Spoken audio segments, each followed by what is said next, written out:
আপনি কি জানেন এখন পর্যন্ত আবিষ্কৃত সবচেয়ে পুরাতন কোরআনের পাণ্ডুলিপি কোনটি?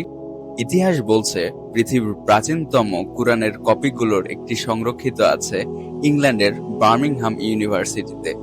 এই পাণ্ডুলিপিটি 2015 সালে পরীক্ষা করা হয় রেডিও কার্বন ডেটিং প্রযুক্তির মাধ্যমে। ফলাফল অনুযায়ী এটি 568 থেকে 645 খ্রিস্টাব্দের মধ্যে লেখা, অর্থাৎ এটি সম্ভবত হযরত মুহাম্মদ সাল্লাল্লাহু আলাইহি ওয়াসাল্লামের জীবদ্দশাতেই লিখিত হয়েছে। চামড়ার উপর হিজাজি লিপিতে লেখা এই অংশে সূরা কাহফ, মারিয়াম ও তাহার আয়াত আছে। বিশ্বের বিভিন্ন স্থানে আরও প্রাচীন কপি রয়েছে, যেমন সানা পাণ্ডুলিপি ইয়েমেনে ও টপকাপি পাণ্ডুলিপি তুরস্কে।